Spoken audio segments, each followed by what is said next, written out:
I think this is the best known story in the world because it is everybody's story. I think it is the symbol story of the human soul. I'm feeling my way now. Don't jump on me if I'm not clear. The greatest terror a child can have is that he is not loved, and rejection is the hell he fears. I think everyone in the world to a large or small extent has felt rejection, and with rejection comes anger, and with anger some kind of crime and revenge for the rejection, and with the crime guilt, and there is the story of mankind. I think that if rejection could be amputated, the human would not be what he is. Maybe there would be fewer crazy people. I am sure in myself there would not be many jails. It is all there, the start, the beginning. One child, refused the love he craves, kicks the cat and hides his secret guilt. And another steals so that money will make him loved. And a third conquers the world. And always the guilt and revenge and more guilt. The human is the only guilty animal. Now wait. Therefore, I think this old and terrible story is important because it is a chart of the soul. The secret, rejected, guilty soul. Mr. Trask, you said you did not kill your brother, and then you remembered something. I don't want to know what it was, but was it very far apart from Cain and Abel?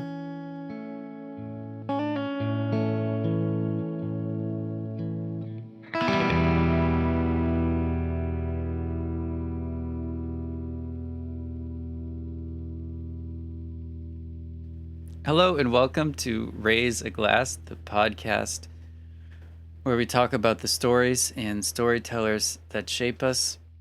My name is Hunter Danson. And my name is Eric Linsela. And today we are doing East of Eden Part 2. East of Eden Part 2. To East and to Eden. Yeah. That'd be chapters 12 through 22. And if you're using the Centennial Edition, it's page 125 to 270. So we've done part 1, and I think I'll link it in the show notes if you want to go and start there. But this is a sort of way that we can read through a longer book so that Eric and I don't have to cram for these podcasts. We can take our time and go a little deeper, hopefully. But before we get into part 2, as we always do, I got to know what is in your glass, Eric. Hunter, I have been dealing with headaches on and off the last week and a half. And so I stuck with the safest concoction I know for a headache. It's a good old H2O and a Captain America Nalgene bottle with my lip guard, Nice. Of course. Lip guards make Nalgene's worth it. It's amazing. It's true.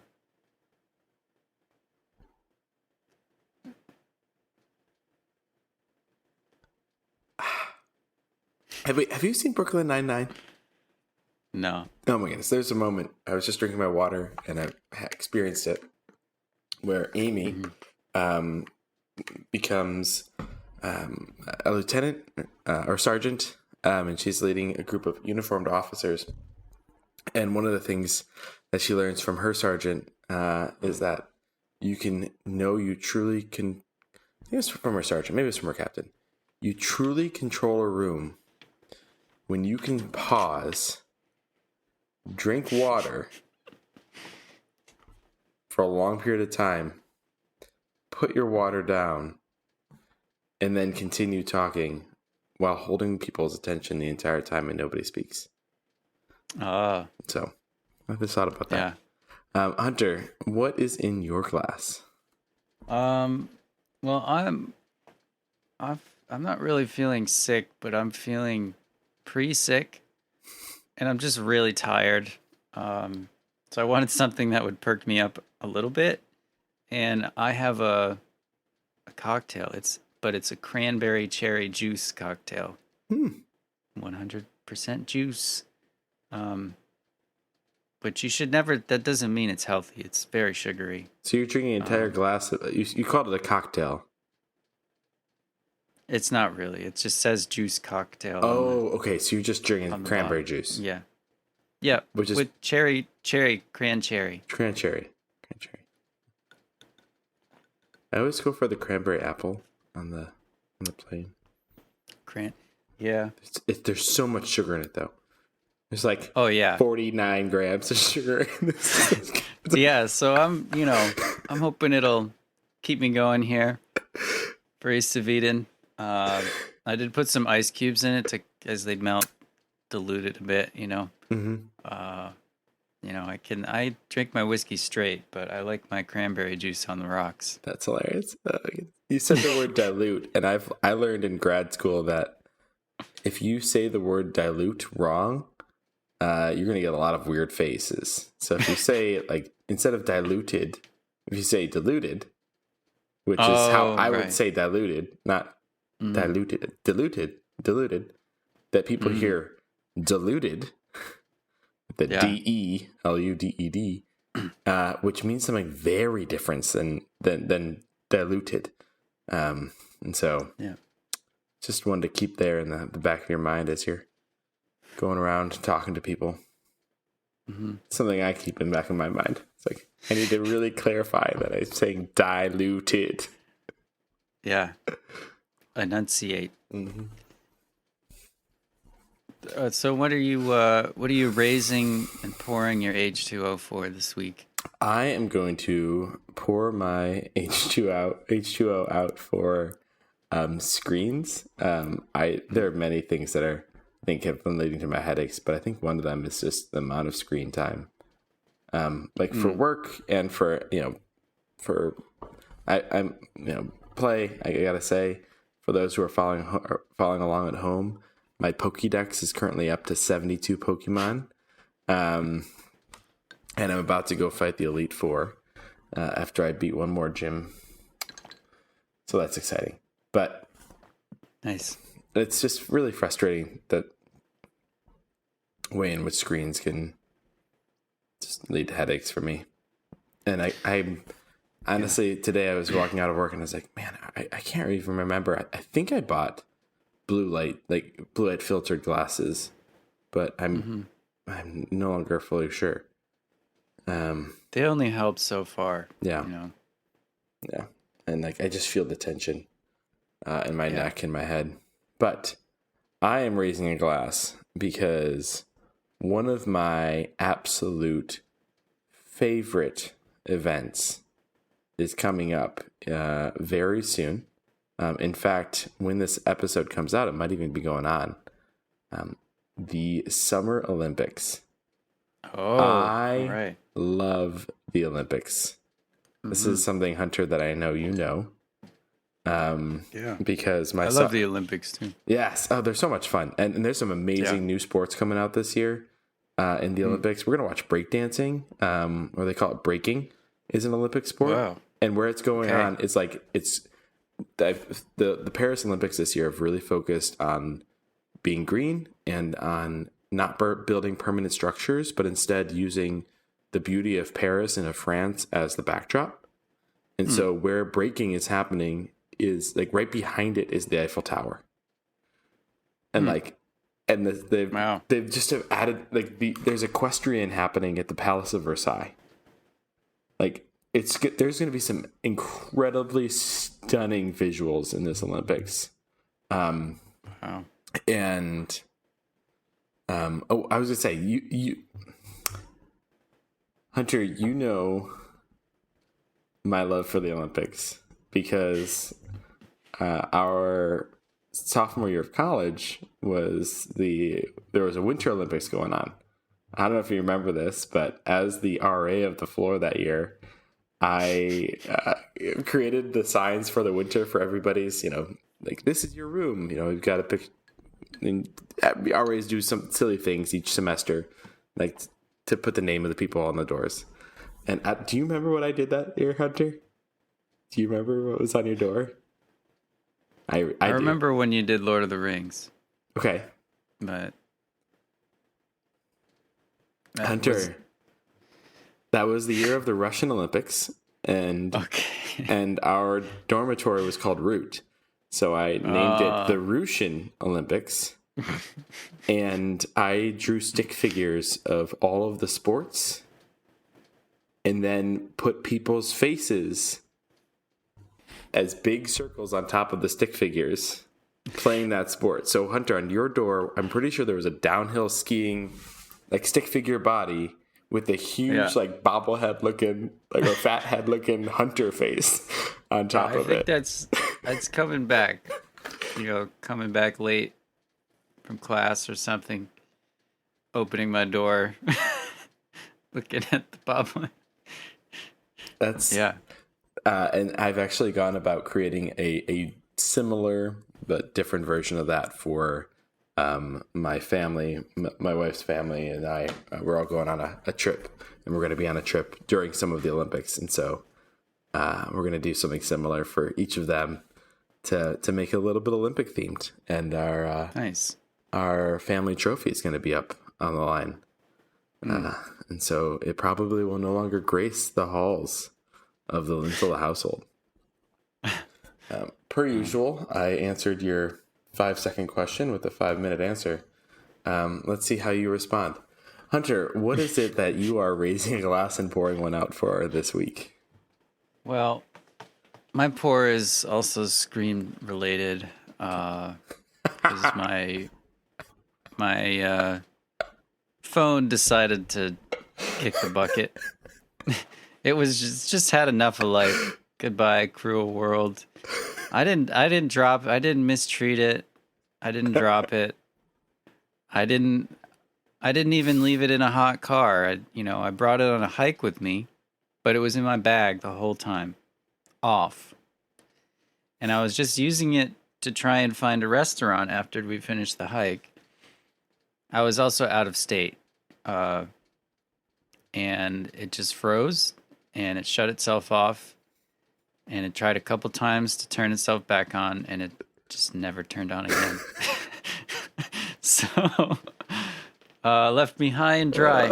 Thankfully, I pretty much knew where I was. I'd done the drive back home quite a few times, so I found my way home. Oh my goodness!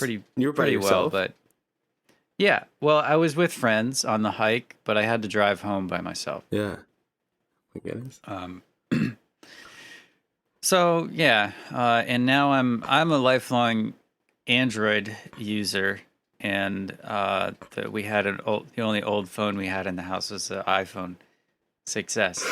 So in perfect condition. I'm very thankful that I don't have to buy a new phone because it's perfectly adequate for what I use it for. But now I'm on iPhone, and if anyone who knows me knows the things that I've said about Apple and iPhones.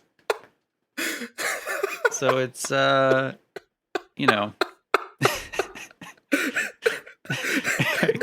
See, Eric knows the things I've said, so he finds it very funny. I told my wife that your phone broke and that you ended up having to use an Apple phone, and before I said anything else, she just burst out laughing. She's like, "Hunter?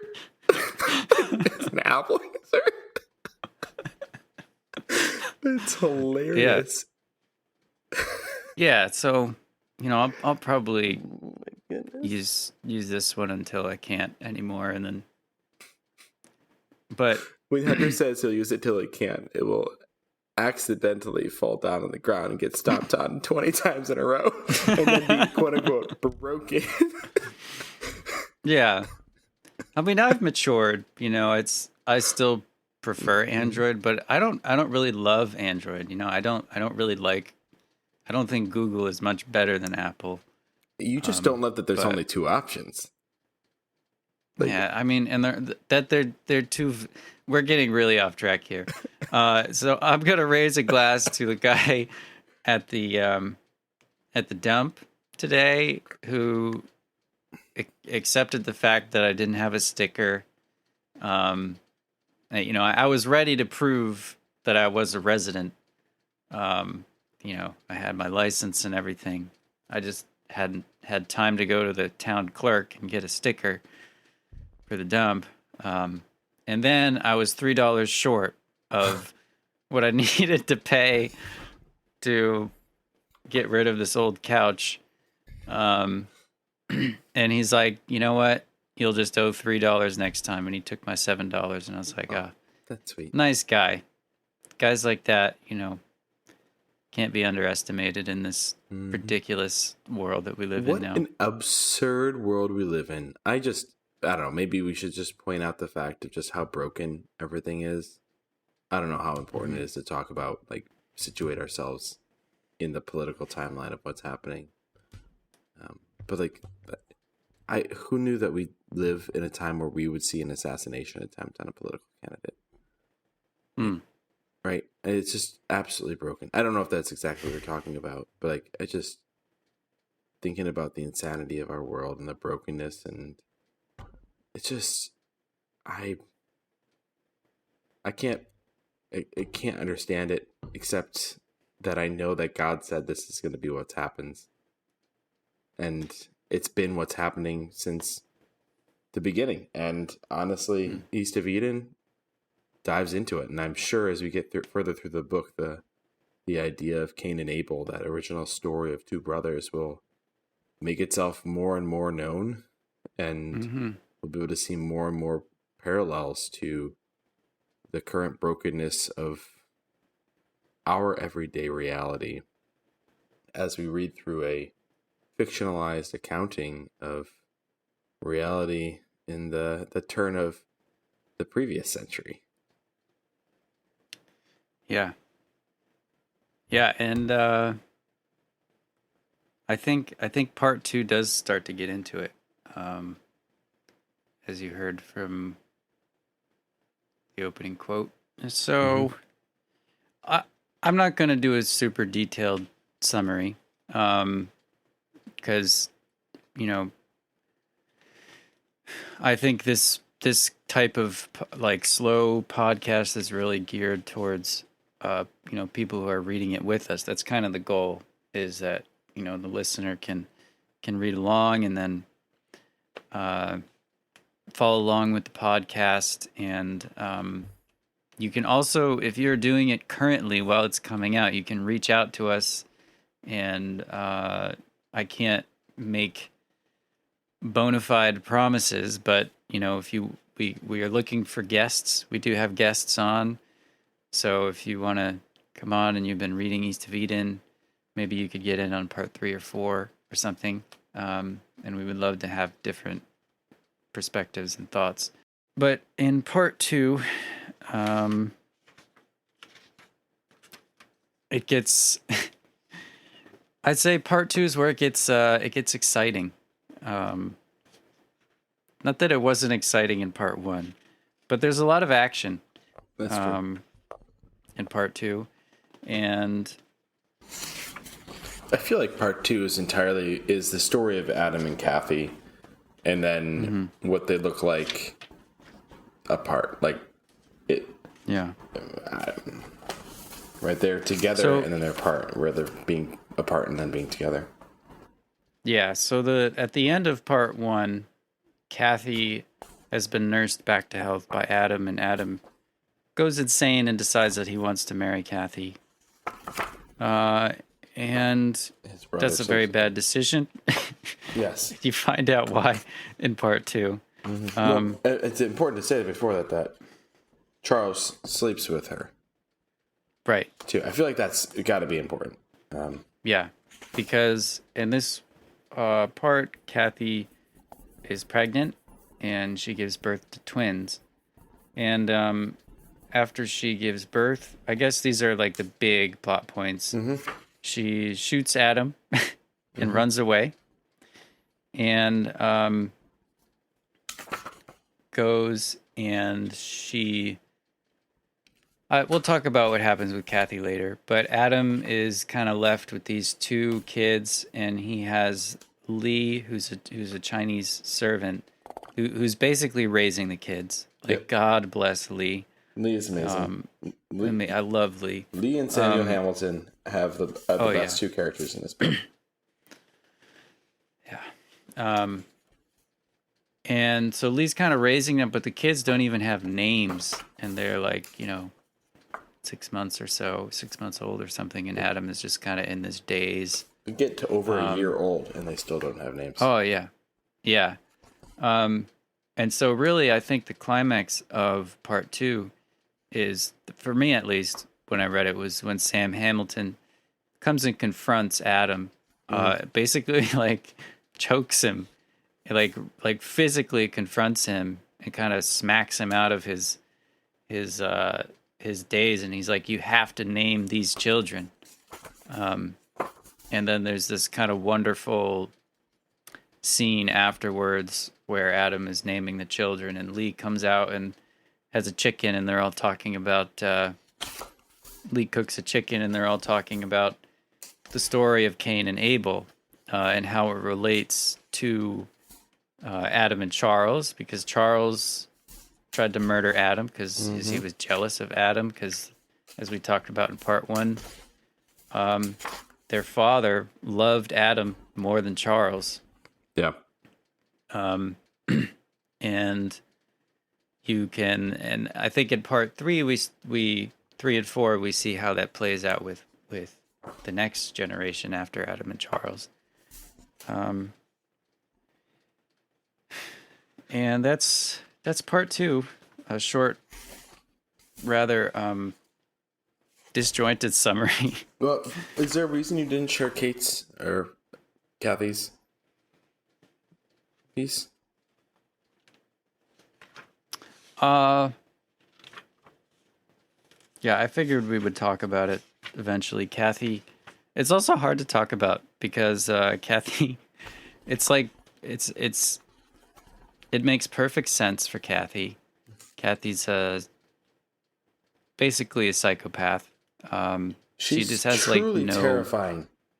Yeah, and I was reading Steinbeck's journals while he was writing East of Eden. He wrote letters to his editor while he was drafting the book, and his editor read them afterward in the draft of the manuscript. And there's a book that you can get that's like the East of Eden letters, and I highly recommend it if you're interested at all in East of Eden or just writing in general, because it's really pretty intimate and kind of like, because it's not just letters to the guy. He talks about planning the novel and thinking about it and how it develops as he's writing it, which I think is really valuable to see if you're trying to write, because it's hard to take these books that have been polished and polished and polished, and figure out how in the world they came up with them from nothing. But in the East of Eden letters, he says that he almost like kind of shocked himself with the, because he goes into really precise detail about how Kathy takes over this whorehouse that is run by a pretty nice woman, actually, Faye. Yeah, and Kathy does these really, she manipulates Faye perfectly and so precisely that she murders Faye and takes over the house, and no one suspects anything, and it's like, and you understand why nobody expects anything. There's no way you could, because she acts coldly, like she acts fully based very on logically. her own rational understanding of the world, which as a reader we know is completely irrational and illogical. But yeah, she acts like only a sociopath or psychopath probably could act. Yeah, and Steinbeck was like, yeah, I kind of shocked myself in the amount of detail I went into this, and how I could think such thoughts. Because it's one thing to read it in a book, and we're, I think, kind of desensitized to murder. We have lots of murder mysteries and things like that. But it's another thing when you imagine sitting there and thinking through how you would go about this murder, and then writing it into a character like Kathy. Terrifying. So that's where Kathy ends up. She's the head of this whorehouse, and things run differently under Kate, as she is called now. And that's where we leave her. And then there's the big scene with the boys, naming the boys, and their names become Caleb and Aaron. So, Hunter, we're now in part 2 of this really incredible book. I'm enjoying it so much more than I originally thought when I picked up another Steinbeck book. It's truly nothing like Travels with Charlie, and it feels nothing to me like Grapes of Wrath or of Mice and Men, even though I can see some of the same visuals and the same, even maybe even the same author, right? So there's similar writing styles in some of these pieces, but I'm beginning to understand why you brought this to us. But I'm interested to know, since our podcast is focused on the stories and storytellers that shape us, what passages, what memories, what even whether it be words or ideas stick out to you from this part that have shaped you from your first reading on, and maybe even from this most recent reading. Yeah. I have a couple things that I think I'd like to say about, like, that apply more largely to Steinbeck, like my views of Steinbeck as a writer and East of Eden in particular as a book. And then I have a few things more personal that I've carried with me from this book from my first read. Yeah, well, let's start with the big, and then we'll dive into the particular. So I think the first one, and this is a passage that I remembered from my first read that I never really forgot about, and it's on page 130, towards the beginning of part 2. I mean, there's just, if we start reading a paragraph, I'm not going to be able to stop, which is in the journals. Steinbeck talks about how this book, he intentionally wrote it so that almost anyone could read it. Because if you look at the words that he chooses and how simple his sentences are, it's very easy to read. Yes. Like it doesn't really require that high of like a reading comprehension. You don't really have to work at it that hard. And yet it's also really elegant.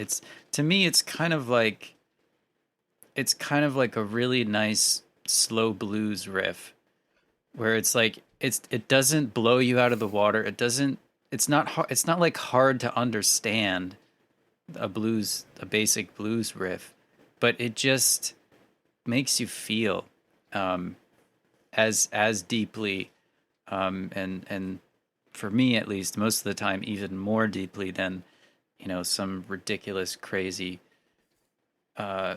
shredding all the way down the fretboard on a guitar. And so but what I remember specifically, and this relates to Steinbeck as an American writer, is this part in chapter 13, which is page 130, 131 in the Centennial Edition, where he talks about this, like, what he is about, this idea of being a writer. He doesn't talk specifically about being a writer, but he uses I. He uses the first person.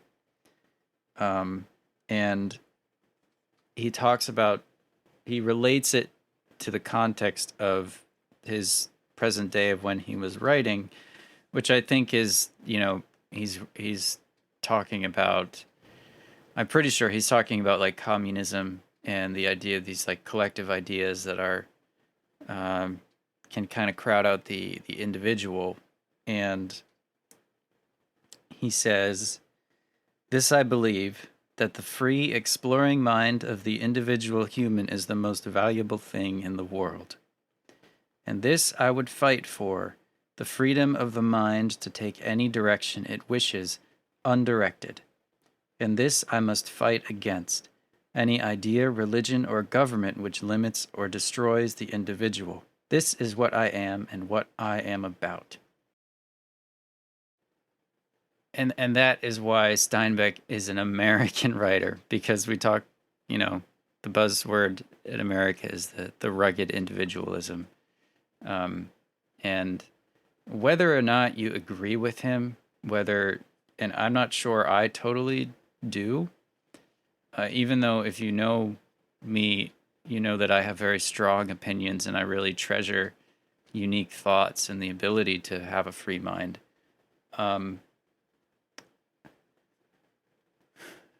I still think that there are things worth submitting your mind to, greater than yourself. But the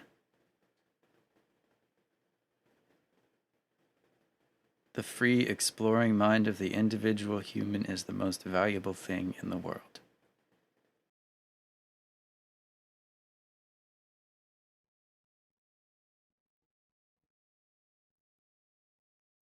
That's a type of quote that requires a pause to understand, because even though the words are simple, the concept extends beyond the words. Mm-hmm. Yeah. And that is, I think this book,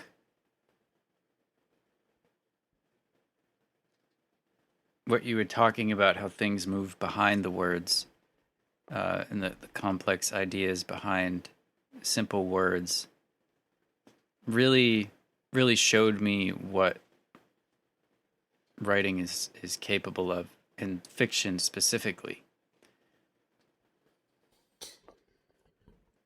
Because if you said this in an essay, I don't think it would really, it would just be kind of weird and like eccentric, like this weird guy writing his manifesto. But it's set at East of Eden, and it has so much more weight in the context of the story and who the narrator is. And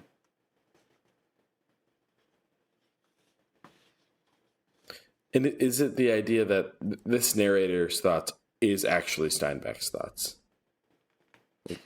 I think it is. I think it's quite close. It is Steinbeck writing. Another thing he said about East of Eden is that it's the book that he'd been preparing to write his whole life. All the other books that he wrote were practice for East of Eden. It's like, because it's about the Salinas Valley. It's about his grandfather and his family. And he said the story about Olive Hamilton in here, his mother, when she went up in the plane. Yeah, he said in his journal, like, I don't think you believe that it's true, but it's true.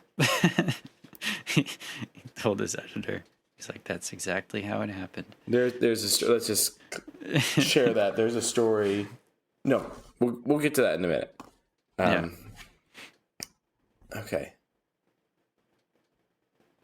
And another thing related to the narrator on page 182 in chapter 17, he sort of contradicts himself as a narrator. He says, when I said Kathy was a monster, it seemed to me that it was so.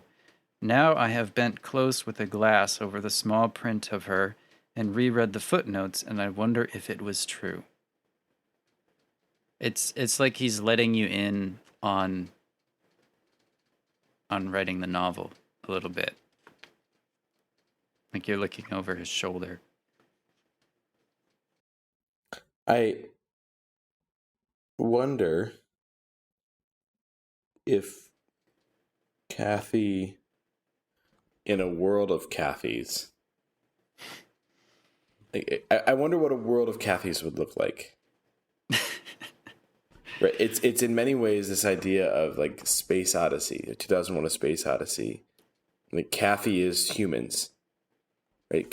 And like the human character is the robot. like there's this idea that she is not actually able to empathize and think and act and be a human. Mm-hmm. And I feel like a lot of dystopian and sci-fi is focused on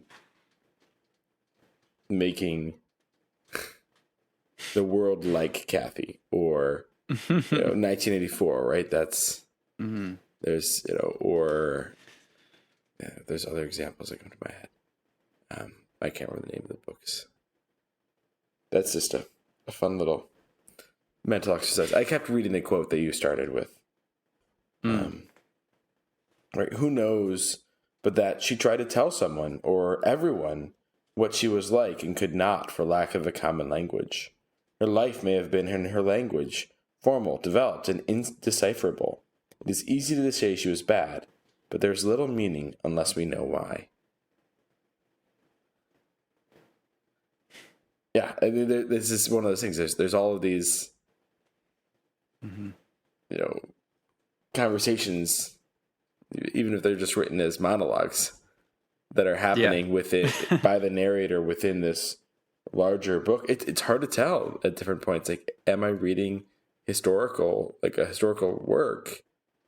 Like, am I reading fiction? Am I reading something strangely other than both of those? And I think those are both really good quotes to bring us to about the narrator. But I'm also aware that you shared at the beginning that there are specific other pieces that keep you coming back. Yeah. So I want to stop myself from getting us off track again and come back to you. Yeah. I think one more thing I want to say about Steinbeck is I don't think he can really hide who he is. You talk about he's an American man. He doesn't really use the word she when he talks about mankind. He talks about man and he and whatever when he talks about mankind in that way. And I think you could level a lot of criticisms at Steinbeck for that, which he deserves. But I also think that Steinbeck is like genuine in that he's so caught up in his story that like the characters that he pours himself into, Sam Hamilton, Lee, Kathy. I don't know. It's weird to say that he pours himself into Kathy, but these characters that he's unearthed and that he's like, what East of Eden made me love about Steinbeck is that Steinbeck doesn't really care whether he's a great American writer or not. Steinbeck knows what he is. He dropped out of school. He was like a journalist for a while. His like personal seal is a pig with wings. And he knows that like writing fiction is like a really strange passion. And he talks about how, in the East of Eden letters, how it's like very exciting and grand from far away, but it's like really boring and kind of annoying up close because he just sits for hours writing away, and away from his wife, and he's kind of like lost in the novel so much that he's like, he talks about the two worlds, like the world of the novel and the real world that he has to deal with. And he's like, it's probably pretty frustrating for the people close to me because I'm so absorbed in this book and my characters that I'm like kind of distracted when I'm trying to be with my family and stuff. And so, whatever you think about Steinbeck and his point of view and his prejudices, Steinbeck's not really worried about what you think. He's just trying to present his characters and explore them and try to find some truth as he sees it, as hard as he can.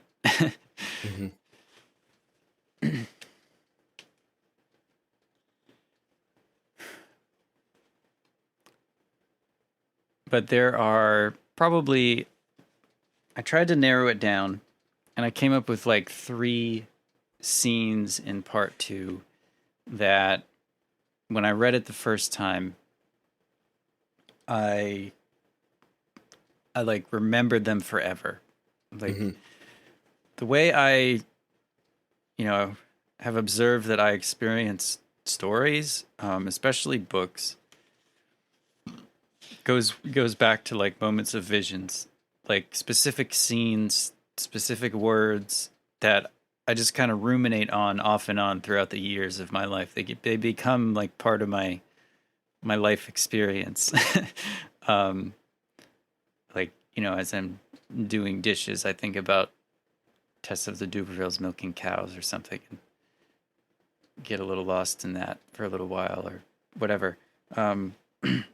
So the first one, by order of appearance, I guess, is on page 161, is when Lee meets Samuel Hamilton. Come on. I want to talk about this. You could take it. I got 2 more. Keep going. Okay, so Samuel Hamilton finally meets Lee, and Lee does a sort of dialect thing, which is kind of like a pidgin English, which was a thing. I can't really say how true to life Steinbeck's representation is, but I think it's clear to me from the character of Lee that Steinbeck has a lot of empathy for, Chinese Americans, or who had a similar experience to Lee, at least. And so they're riding in a cart or something, and they're alone. And Sam, it talks to Lee a little bit, and Lee gives him the pigeon. And Sam Hamilton kind of detects something a little bit. He detects something behind Lee's eyes, that there might be something deeper there. And he says, "Lee," Sam Hamilton said at last, "I mean no disrespect, but I've never been able to figure why you people still talk pidgin when an illiterate baboon from the black bogs of Ireland, with a head full of Gaelic and a tongue like a potato, learns to talk a poor grade of English in 10 years. And then Lee tries to brush it off a little bit. And finally, Sam presses him more, and Lee says, "It's more than a convenience. It's even more than self-protection. Mostly we have to use it to be understood at all." And Lee is probably the smartest man in this book. He's come to find out he's got a library. He is like translating Chinese poetry into English. There's some wonderful parts in part 3 and 4 where he's really the key to kind of understanding the theme of Steinbeck's novel. And I love Lee and Sam Hamilton finally getting to talk, for real. Yes, because from this point onwards, they always talk. Yeah, using the same language, the same communication patterns, and yet Lee will jump back and forth with everybody else. Yeah. You started a quote, but the entirety of the quotes, the entire conversation between 161 and 162 is phenomenal. And I honestly don't feel prepared at this particular moment to be able to parse out the richness of it and the way that it speaks into it could speak into our cultural moment, and some of that's me in my own background, and things I have not experienced. But I want to read a little bit more from what you had read, if that's okay. So directly following the quote you used, Hunter, Samuel's response, he shows no response of having observed any change, it says. And that by itself, when Lee completely changed the entire way he spoke, he was completely unsurprised. So maybe a good example of this that I'm thinking about is Hunter. One of our favorite shows, The Ways We Connected, was over the show The Mentalist. And there's an episode of The Mentalist where there's a character who pretends to have a learning disability or a disability of some sort. And Patrick Jane figures it out. Patrick Jane proves it by referencing a small obscure fact from Moby Dick. And just in a conversation, and this guy corrects him. And Patrick's like, "Oh, it's wonderful to meet you. My name's Patrick." And you can see in this moment the character realizes he's caught. His entire persona changes. He realized in that moment that he's actually the murderer, and like he becomes, and he's like also one of the smartest people anywhere he is, and you created this persona to protect himself so he could get away with more things. Mm-hmm. But if as watchers of that, when that happens, like we're aghast, and like the change in language just throws us like against the wall. But Patrick James, it's like, yeah, I saw it coming. I knew it was going to come. I helped prompt it, and I think that we all desired to be like Samuel, in the sense of being able to see the person in front of us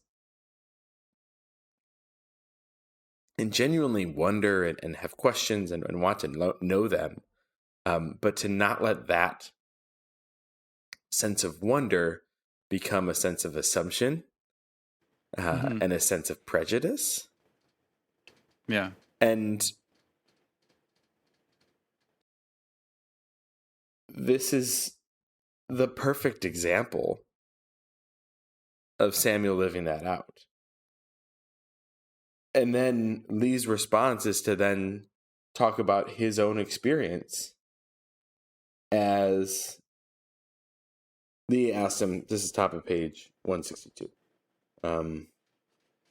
Lee's trying to explain to Samuel the difference that the two of them have and the reason why he uses pidgin and he communicates in a certain way, whereas Samuel never would.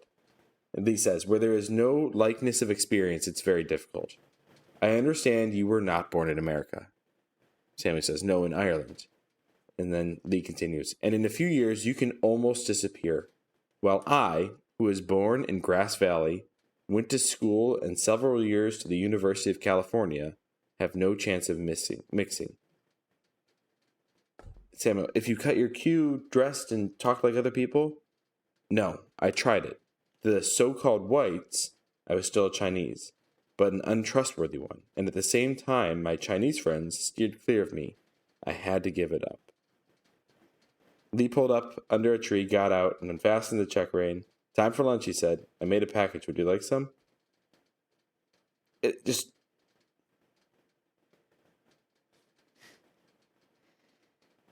Yeah, and he tries to go back to China, too. Mm-hmm. And he says... And he said... Sorry. They said I looked like a foreign devil. They said I spoke like a foreign devil.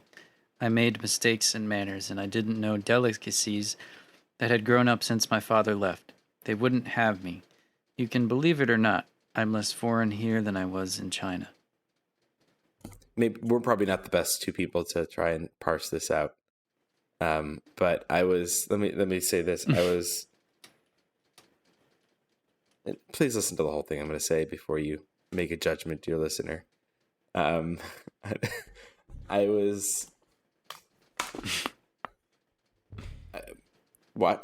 rewatched Crazy Rich Asians yesterday. It's been a long time since I've watched it, and I just remember really having so much fun watching that movie. And I think it for so many reasons. Like, there is a flex that happens at the beginning of that movie in the very first scene that is absolutely incredible. You should watch it just for the first 5 minutes. But one of the things I really enjoyed in watching it was being able to watch and experience and be part of a movie that was entirely about culture, that was completely different from my own. And where the representation of who was in the movie, like I couldn't see myself physically in, in that space, but I got the chance to learn about different, like see a lot of these. Obviously, it's a fictional book, fictional movie, but I got to see the chance to see some of these interactions, and one of the primary character in the movie, she experiences that exact same moment that Lee's talking about when she's in Singapore. Is she's too American, right, in all of her spaces, and that's a piece that I have family that has talked about that problem and that challenge when moving as Finnish Americans, trying to go back to Finland and being like not Finnish enough.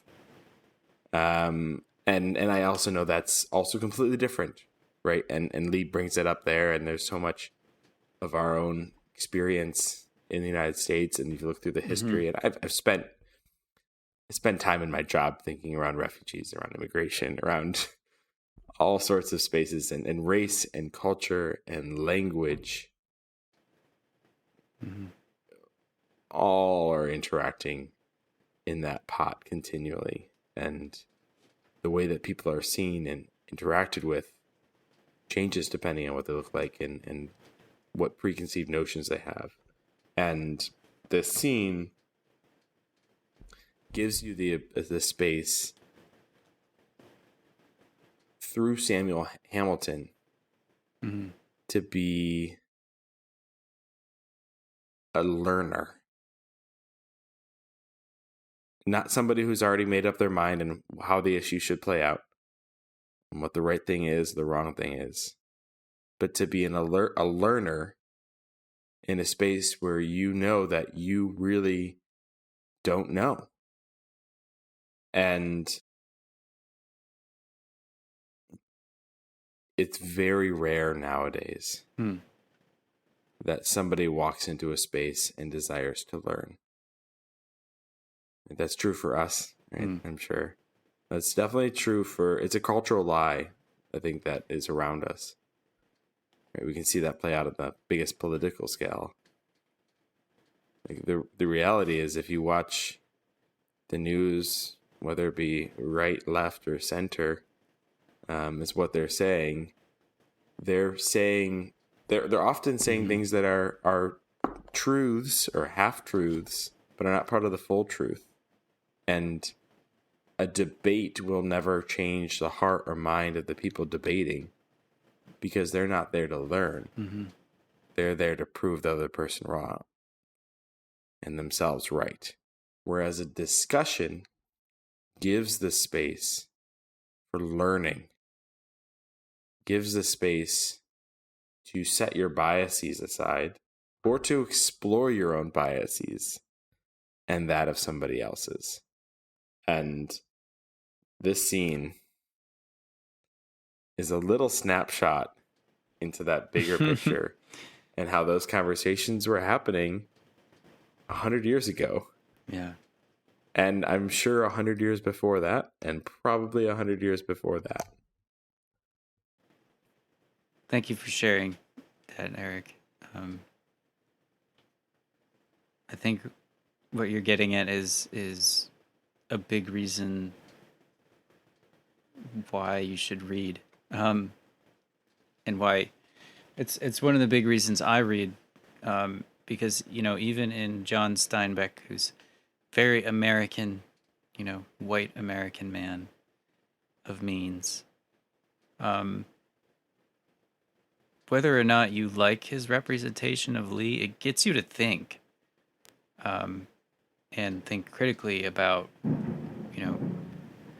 relations between. I'm getting a thunderstorm right now, so I don't know if you can hear the lightning, I think it's thunder in the background, but soon too. Yeah, and I think the power of fiction is that it gets you to think in more realistic terms in how situations that might apply to your actual life. Because if you hear a certain, you hear a statistic about discrimination or something, there's a lot of, it takes a lot to interpret that fact into something that's actually you can apply to your life that might actually change the way that you think. And in fiction, you have to do that. That's what storytelling is. You can't really tell a story without thinking through what might happen. And good writers do it thoroughly, and bad writers not so thoroughly. And Steinbeck, I think, he is a very, very good writer at this point. He's a master of his craft. He's been doing it a very long time. And I will say that what Lee shares about not really being at home in America and not at home in China is definitely part of the Asian American experience. And there is actually a graphic novel I read a little while ago called American Born Chinese by Jean Luen Yang, that if you're interested in that, I would highly, highly recommend it. And I'm sure there's lots of other books that our listeners can recommend. That's not, that are own voices, which are, people actually writing about their own experiences.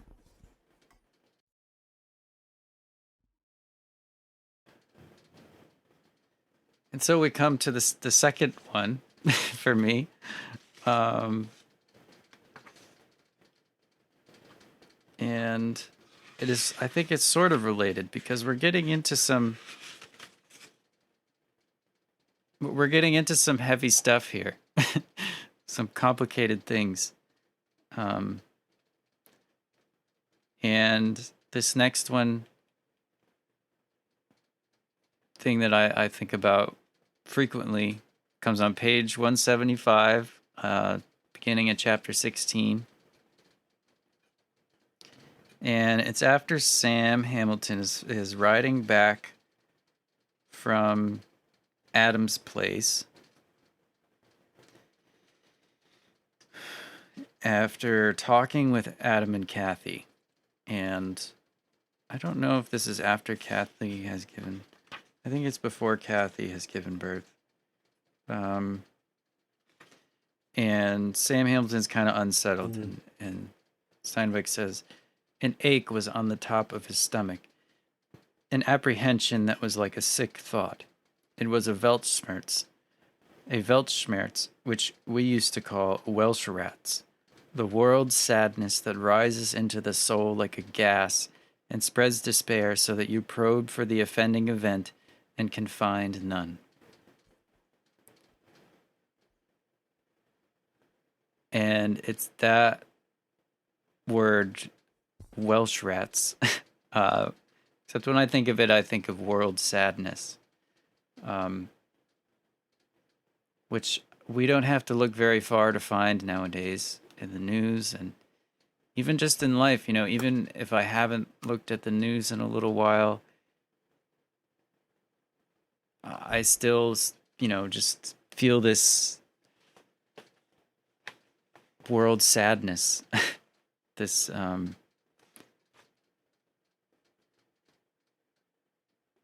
rises into the soul like a gas and spreads despair so that you probe for the offending event and can find none. That's a heavy one. Is your last one as heavy? No.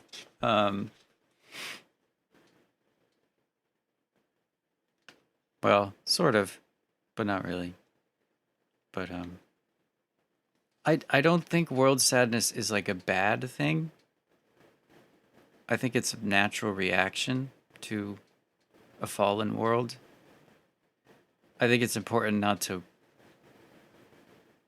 revel in it, because it's definitely possible to enjoy cynicism and despair, kind of enjoy it in a deceitful way, self-deceitful way. But I think it's important to let yourself feel it. I know it's important for me too. And not to nullify it with the water of life whiskey,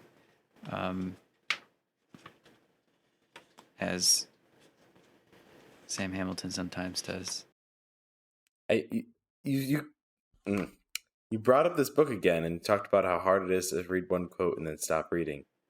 And every single time you talk about a quote, I just kind of keep reading again, and I find myself a page later, and I'm like, what was Hunter saying? Because I just kept reading from that piece of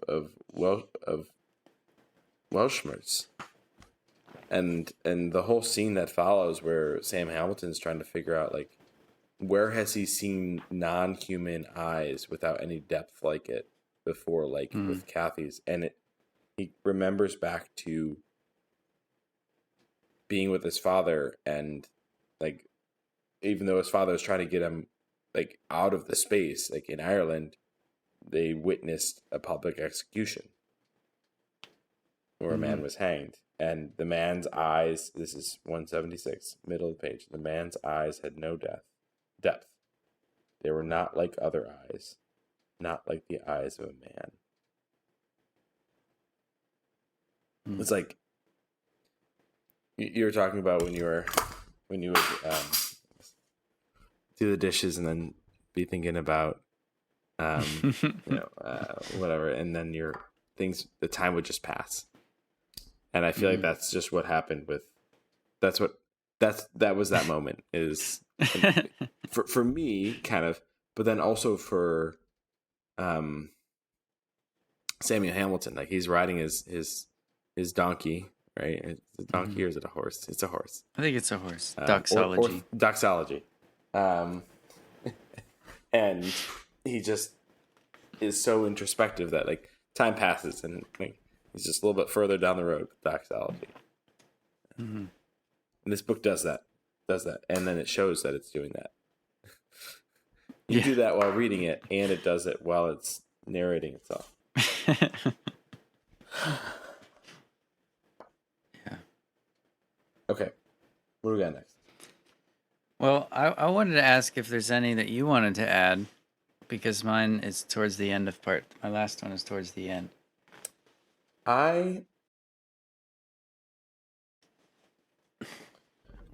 Here's the thing. I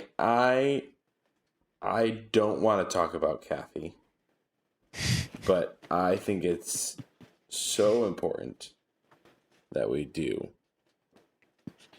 We did talk about Kathy.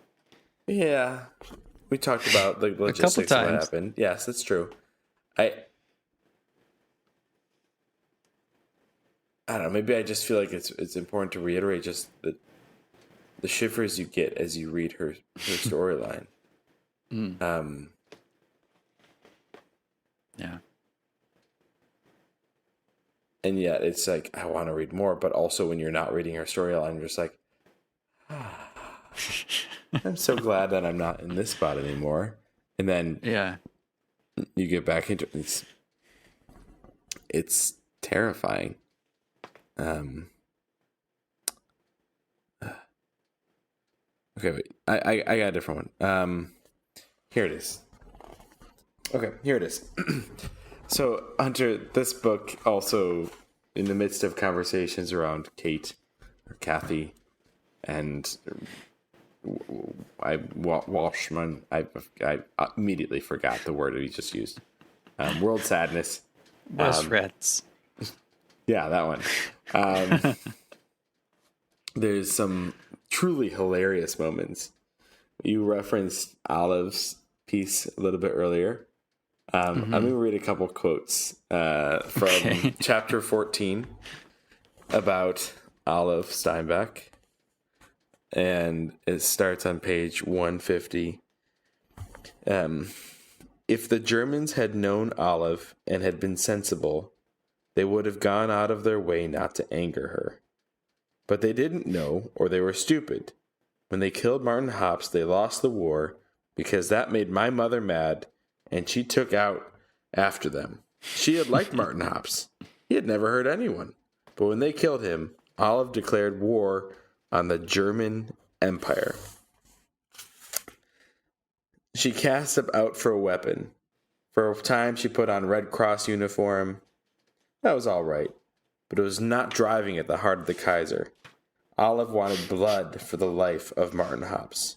She found her weapon in Liberty Bonds. She had never sold anything in her life beyond an occasional angel food cake, but she began to sell bonds by the bale. I think she made people afraid not to buy them. And when they did buy from Olive, she gave them a sense of actual combat, of putting a bayonet in the stomach of Germany. As her sales skyrocketed and stayed up, the Treasury Department began to notice this new Amazon. First there came mimeographed letters of commendation, then real letters signed by the Secretary of the Treasury, and not with a rubber stamp either.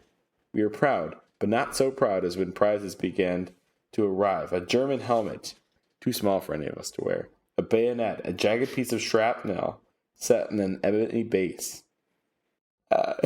And then she outdid herself, and outdid everyone in our part of the country. She quadrupled her already fabulous record, and she was awarded the fairest prize of all, a ride in an army airplane. Oh, we were proud kids. Even vicariously, this was an eminence we could hardly stand. But my poor mother, I must tell you that there are certain things in existence of which my mother did not believe, against any possible evidence to the contrary. One was a bad Hamilton, and another was the airplane. The fact that she had seen them didn't make her believe in them one bit more.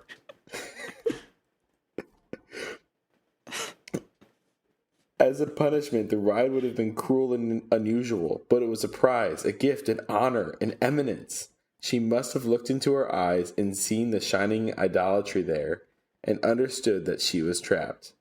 Not to have gone would have let her family down. She was surrounded, and there was no honorable way out save death. Once she had decided to go up in the non-existent thing, she seemed to have had no idea whatsoever that she would survive it.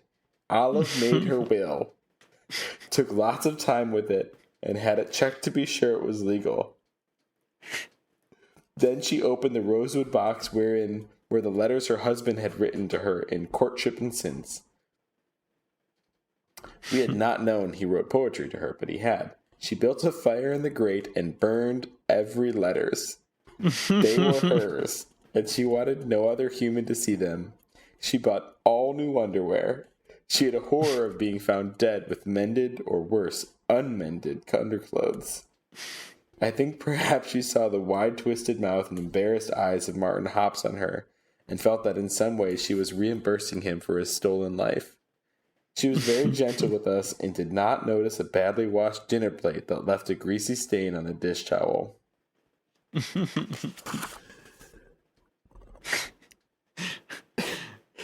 Where do we want to keep going? But yeah, well, it's a hilarious scene, just keep then reading.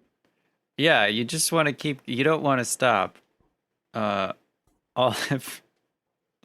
The plane does loop-de-loops and barrel rolls, and people are like, and it just keeps doing it. And I think we can skip to 153. What had happened came out slowly. The pilot talked some, and Olive talked some, and both stories had to be put together before they made sense. They had flown out and circled the Spreckles sugar factory as ordered. Circled it 3 times so that our father would be sure to see. And then the pilot thought of a joke. He meant no harm. He shouted something and his face looked contorted. Olive could not hear over the noise of the engine. The pilot throttled down and shouted, "Stunt?" It was a kind of joke. Olive saw his goggled face, and the slipstream caught his word and distorted it. What Olive heard was the word stuck. Well, she thought, here it is just as I knew it would be. Here was her death. Her mind flashed to see if she had forgotten anything. Will made, letters burned, new underwear, plenty of food in the house for dinner. She wondered whether she had turned out the light in the back room. It was all in a second. Then she thought there might be an outside chance of survival. The young soldier was obviously frightened, and fear might be the worst thing that could happen to him in handling the situation. If she gave way to the panic that lay on her heart, it might frighten him more. She decided to encourage him. She smiled brightly and nodded to give him courage, and then the bottom fell out of the world. When he leveled out of his loop, the pilot looked back again and shouted, "More?" Olive was way beyond hearing anything, but her chin was set and she was determined to help the pilot so that he would not be too afraid before they hit the earth. She smiled and nodded again. At the end of each stunt, he looked back, and each time she encouraged him. Afterward, he said over and over, "She's the goddamnest woman I ever saw. I tore up the rule book and she wanted more. Good Christ, what a pilot she would have made."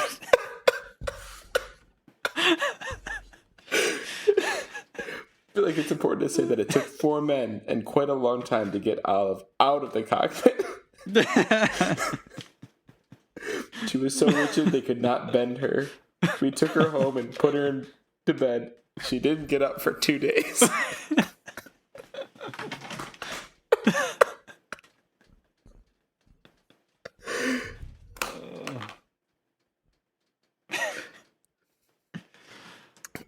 Oh, man.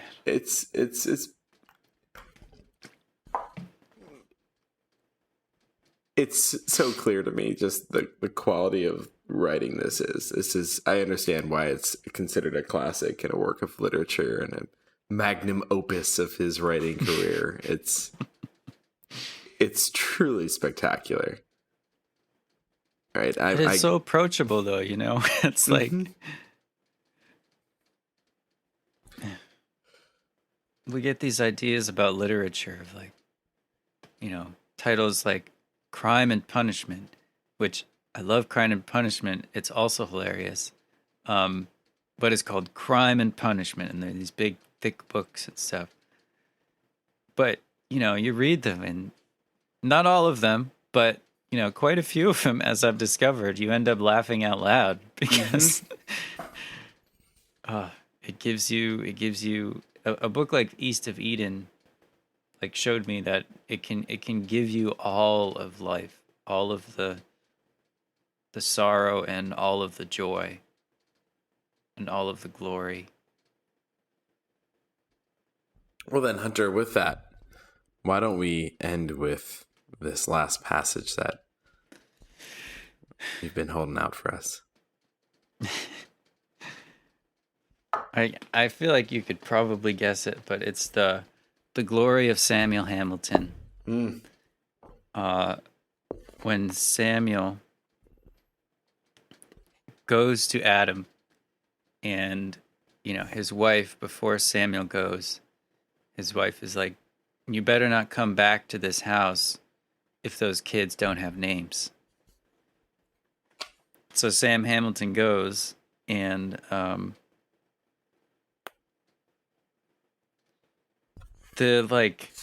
love this the way that Samuel Hamilton talks. I don't want to start quoting it because we'll keep going. I know we will. We already have a couple times. Yeah. But it's a beautiful scene. I just have this, you know, I'm flying from my memory here, but when I think about this scene, I just see like Sam Hamilton standing in the doorway with like a crash of lightning behind him, and you can see all of the joy and pain on his face as he's going to confront his friend. And he's like really rude to Adam, and he ends up even like almost choking Adam. Like he grabs him by the throat. And Samuel's hands were on Adam's throat, pressing the throbbing up to his temples, swelling his eyes with blood, and Samuel was snarling at him. Tear away with your jelly fingers. You have not bought these boys, nor stolen them, nor passed any bit for them. You have them by some strange and lovely dispensation. Suddenly he plucked his hard thumbs out of his neighbor's throat. Adam stood panting.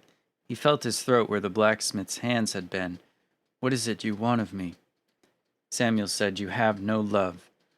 I had enough to kill me, Adam said. No one ever had enough. The stone orchard celebrates too little, not too much.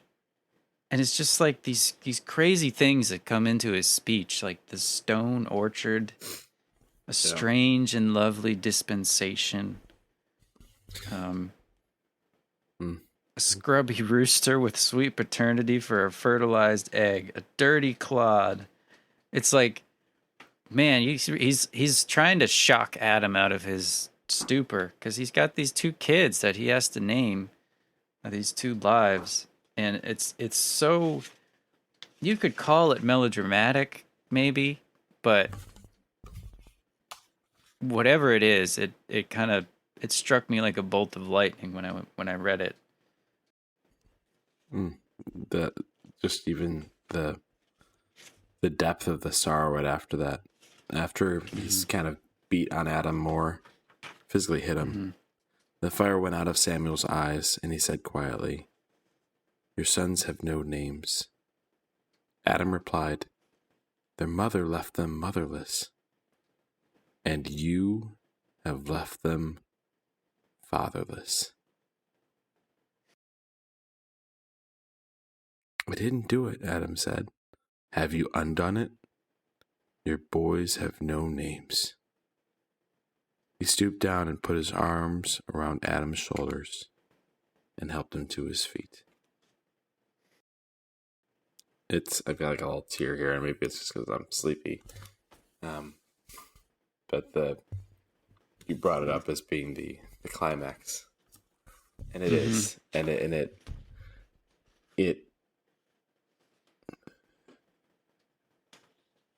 it's what gives the depth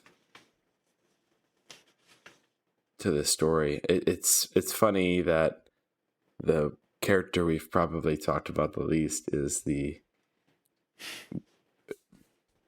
by the focus of the story, the main character, right? At least at this point, Adam is, he's there. Even if you're not talking about his story, he's still like the one you're kind of thinking about. But this is, he's almost like, he's the Frodo in the story, and you just want to see Sam, and Gandalf interacting with Frodo. Kind of just get annoyed at Frodo throughout the whole thing. You gotta reread it. Well, okay, yeah. Well, maybe also brings impact to him. This is a bad example. Maybe I wouldn't go that route. Well, he is the center of the story. He's man. I think the man, Adam. Yeah. Adam Trask. I'm excited. So I still haven't finished this story. I've read parts of, maybe the entirety of part 3, but I don't know yet all the ways in which the names of the sons, because they're named Caleb, which is my son's name, and Aaron.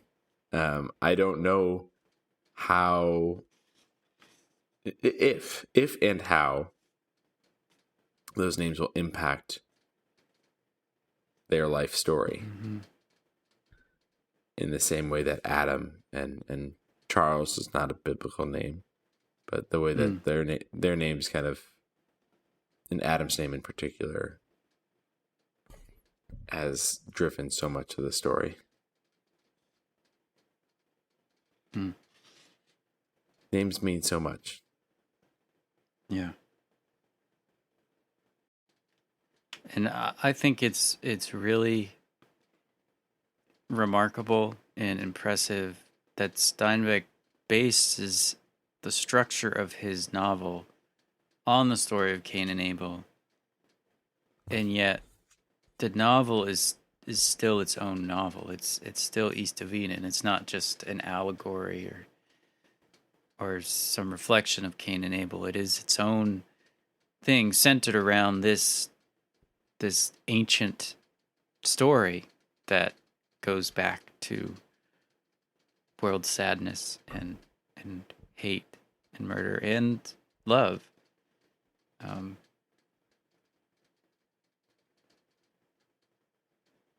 And I love Lee and Sam's philosophical wanderings through Cain and Abel, and I'd recommend just if you're reading this book, like just go and read the story of Cain and Abel. It's really short. He actually quotes the whole thing in like part 3 paragraphs. Isn't that in part 3? No, it's in here. Part 2. It's kind of like the denouement after the climax, after they're all discussing, after he's done the names and stuff. They quote the whole thing. "The dust is warm," said Samuel. "Now it goes this way. And Adam knew Eve his wife, and she conceived and bare Cain, and said, I have gotten a man from the Lord. Adam started to speak, and Samuel looked up at him, and he was silent and covered his eyes with his hands. Samuel read, And she again bare his brother Abel. And Abel was a keeper of sheep, but Cain was a tiller of the ground. And in the process of time it came to pass that Cain brought of the fruit of the ground an offering unto the Lord. And Abel he also brought of the firstlings of his flock and of the fat thereof. And the Lord had respect unto Abel and to his offering, but unto Cain and to his offering he had no respect. Lee said, Now there. No. Go on. We'll come back. Samuel read, And Cain was very wroth, and his countenance fell. And the Lord said unto Cain, Why art thou wroth? And why is thy countenance fallen? If thou doest well, shalt thou not be accepted? And if thou doest not well, sin lieth at the door. And unto thee shall be his desire, and thou shalt rule over him. And Cain talked with Abel his brother, and it came to pass, when they were in the field, that Cain rose up against Abel his brother, and slew him. And the Lord said unto Cain, Where is Abel thy brother? And he said, I know not. Am I my brother's keeper? And he said, What have thou done? The voice of thy brother's blood crieth unto me from the ground. And now art thou cursed from the earth, which hath opened her mouth to receive thy brother's blood from thy hand. When thou tillest the ground, it shall not henceforth yield unto thee her strength. A fugitive and a vagabond shalt thou be in the earth. And Cain said unto the Lord, My punishment is greater than I can bear. Behold, thou hast driven me out this day from the face of the earth, and from thy face shall I be hid. And I shall be a fugitive and a vagabond on the earth. And it shall come to pass that everyone that findeth me shall slay me. And the Lord said unto him, Therefore whoever slayeth Cain, vengeance shall be taken on him sevenfold. And the Lord set a mark upon Cain, lest any finding him should kill him. And Cain went out from the presence of the Lord, and dwelt in the land of Nod on the east of Eden.